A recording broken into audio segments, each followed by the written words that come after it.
नमस्कार दर्शक बंधु शुभ सकाळ। आज हेउची जनवरी मास 9 तारिख मंगलवार। आज मु आपणक पई किछि बछा बछा गुरुत्वपूर्ण खबर गुड़िक नहीं आसी।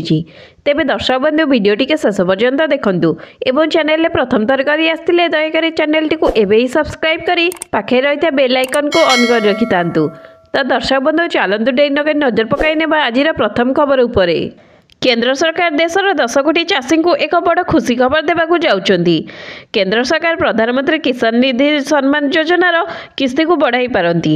प्रति चाषी को वार्षिक 6000 टंका मिलुथिला, वर्तमान यह बढ़ाई 8000 टंका करिबार संभावना रही। यह व्यतीत केंद्र सरकार पीएम गरीब कल्याण अन्न योजन में संशोधन करने को निष्पत्ति नेइछंती। केंद्र सरकार 2024 फेब्रुआरी रु मार्च मास मध्य पीएम किसान योजनार 16तम किस्ती जारी करती बोली सूचना रही। एबे चलंतु नजर पकाई नेबा परवर्ती खबर उपरे। देशर कृषक मान को सरकार अनेक प्रकार सुविधा जोगाई देउछंती। एभली परिस्थिति सरकार समस्त चाषी को बहुत भल खबर देइछंती। फसल नष्ट हेबारु अनेक थर कृषक माने विद्युत बिल देई पारुनाहांती। विशेषकर छोट चाषी मान को अधिक समस्या सम्मुखीन हेबाकु पडुची। एहिपरि परिस्थिति रे सरकार किछि समस्या को ध्यान रे रखी एक योजना आरंभ करिसंती। एही योजनाटी हेउची सम सेटलमेंट स्कीम। एही योजना अधीन रे कृषकर विद्युत बिल उपरे 80% सब्सिडी दिया जाउची। एही सब्सिडी चाषींकर बळका थिबा बिल उपरे दिया जाउची। सेही कृषक माने जेउ माने एही टंका जमा करि नाहांती एही योजना माध्यम रे लाभ पाई परिबे। एही योजना अधीन रे 20% जमा राशि करी अवशिष्ट बिल पैठ करि परिबे। एहा द्वारा चाषी उपकृत हेबे एवं विद्युत संयोग द्वारा मध्ये सुरक्षित रहिबे। त चलंतु एबे नजर पकाई नेबा परवर्ती खबर उपरे। ओडिशार छात्र छात्री मानकर उन्नति पई गणशिक्षा विभाग लगातार प्रयास जारी रखिछि। पिलामाननको विभिन्न कार्यक्रम रे शामिल कराई सेमानकर प्रतिभा को लोकलोचन को आनिबारे मध्ये से सफल होईछि। एही क्रम रे एबे गणशिक्षा विभाग आउ एक बड़ पदक्षेप नेइछि। एणिकि नवम एवं दशम श्रेणी छात्र छात्री माननको निजर पुस्तक लिखिया पई प्रोत्साहन दिया जिवो। हातलेखा पुस्तक मो कथा कहानी सह पिला माने गल्प पठन एवं कविता आवृत्ति मध्ये करिवे। आसंता जनवरी 14 तारिख रु 20 तारिख मध्ये एही कार्यक्रम अनुष्ठित हेबो बोली घोषणा करिसंती गणशिक्षा विभाग। त दर्शक बंधु चलंतु नजर पकाई नेबा परवर्ती खबर उपरे। क्षीर चाषी एक खुशी खबर। देशर कृषक मानक आगो नेबा पई केंद्र एवं राज्य सरकार अनेक योजना आरंभ करछंती। एहा मध्ये क्षीर चाषी एक बड़ खबर सामना को आसीछि। वर्तमान महाराष्ट्र सरकार क्षीर चाषी मानक एवं कृषक मानक एक बड़ उपहार देवाक जाउछंती। आज राज्यर कृषक एवं क्षीर उत्पादन मानक लिटर पिछा 5 टंका सब्सिडी प्रदान करने को घोषणा कर कैबिनेट बैठक पर राज्य सरकार एपरि निष्पत्ति नेइछंती। एही योजनार लाभ 2024 जनवरी 11 ठारू उपलब्ध हेबो। तो दर्शक बंधु चलंतु एबे नजर पकाइबा परवर्ती खबर उपरे। राज्य को पुणी फेरिछि शीत। विभिन्न स्थान रे पारद खसिबा सह अधिक शीत अनुभूत हेउछि। सकाळ सकाळ प्रबल शीत सह घन कुहुडी जगु जनजीवन यात्रा रे प्रभावित हेउछि। राज्यर 3टी सहर तापमात्रा 10 डिग्री तले थिला बेले उदयगिरी सबुठारु ठंडा सहर थिला। एठारे सर्वनिम्न तापमात्रा 7.5 डिग्री रेकर्ड कर जाइछि। तो चलंतु एबे नजर पकाई नेबा परवर्ती खबर उपरे। ओडिशा ट्रांसपोर्ट कर्मचारी महासंघ आंदोलन रु ओहरी जाइछि। मुख्य शासन सचिव एवं परिवहन सचिवଙ୍କ सह आलोचना परे एपरि निष्पत्ति नेइछि संघ। आंदोलन प्रत्याहार होइतिबा नै संघ सभापति जनार्दन पति गणमाध्यम को सूचना देइछंती। ओडिशा परिवहन श्रमिक महासंघ राज्य रे धर्मघट को ओल्हेबा नै गणमाध्यम रे सूचना देइथिले।